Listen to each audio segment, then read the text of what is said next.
Welcome to INTERGEO TV. The countdown is running. Only 2 months till INTERGEO 2017 opens its doors in Berlin.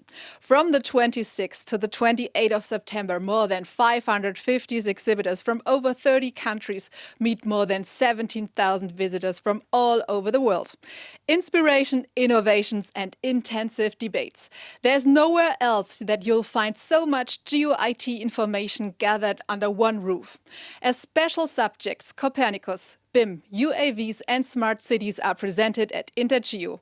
You surely don't want to miss out. Talking about smart cities, how smart will mega cities be in the future? And which data is necessary to supply the navigation systems to make autonomous driving possible? Not only in cars, by the way. In the south of Germany, a team of young developers created the smart Volocopter, which will be a revolution for autonomous air taxis called AAT. Dubai's government has signed an agreement regarding the regular test mode of the AATs in the Emirate. The test will start in the fourth quarter of 2017. And the project has been scheduled to run for 5 years. Let's have a look how the air taxis work. When INTERGEO TV met Alexander Zosel, one of the founders of the Volocopter company, he was very happy about the deal with Dubai. In 2011, he and his team established their place in aviation history with the world's first manned flight of an electric multicopter. The introduction of the latest model, Volocopter 2X, has now made them a global leader when it comes to safety and autonomous flying. Here is the official video about the project in Dubai.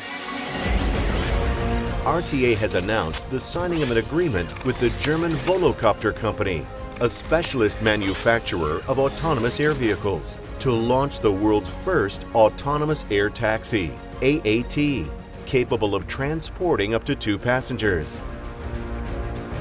The AAT is characterized by its autonomous flight. This enables the movement of people from place to place without human intervention or the need for a flight license. Powered by electricity, the AAT's design of 18 rotors ensures safe cruising and landing of the taxi in the event of any rotor failure. The AAT's trial run will begin in the final quarter of this year. The trial operation and certification program will continue for 5 years. RTA will work with the Dubai Civil Aviation Authority to develop the world's first AAT legislative and operational guidelines. We met Alexander Zosel, CEO of the Volocopter company, talking about his visions. Also die Zukunft für uns sieht sehr, sehr gut aus, weil unsere Technik sehr viele Vorteile hat zum Hubschrauber. Wir können zwar nicht so schnell fliegen wie ein Hubschrauber, aber was im Nahbereich ist, viele Hubschraubereinsätze sind im Nahbereich, da hat unsere Technik viele, viele Vorteile. Und es ist natürlich schwer zu prognostizieren, was für einen Anteil am Markt unsere Geräte in 30 Jahren am Hubschraubermarkt haben werden.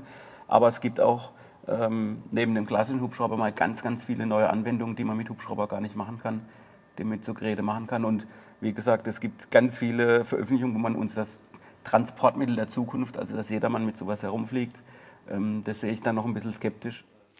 Check out more from Alexander Zosel and the Volocopter in our Opinion Leader Talk here on INTERGEO TV that will go online in 2 weeks.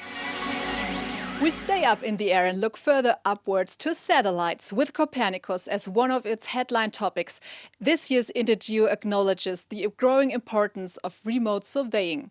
With the launch of the Sentinel-2B optical imaging satellite at the end of March 2017, Copernicus has posted another century in space to monitor, document and archive processes and conditions on Earth. Now the possibilities are greater. Sentinel-2, the technology on Sentinel-2 is actually very new, and also the features what the satellite is mapping. We have a very large swath, that means we're covering in one overflight a very large terrain. We have at the same time a very high resolution with 10 meters, that means you can see individual roads, buildings, individual large trees, so that's a very good precision. And we have 13 spectral bands, and this combination, the three together, make it very special, and that's very new. One of the main aspects is that you can receive data from various frequency bands, for example radar, information which reveals completely new possibilities.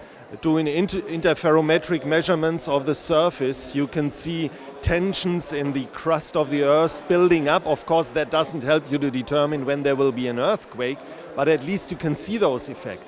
And the most amazing thing is that you can detect with these radars changes in the surface which are in the millimeter range, even though you are measuring from an altitude of 600, 700 kilometers or more. The second amazing thing is that before it was always thought that this satellite data is something you can sell and make money with. Now today it seems like this is not the right approach. The data we send down from the Sentinels in the Copernicus program are free, but then the money is earned by providing services. So having access to this free data and then creating downstream services, this is really the novelty. The EU Copernicus program will be on the agenda of the INTERGEO conference, reflecting the growing importance of satellite remote sensing. This will be complemented by an opening day session on Copernicus hosted by the Council of European Geodetic Surveyors, CLGE, on Thursday, September 28 at INTERGEO Berlin.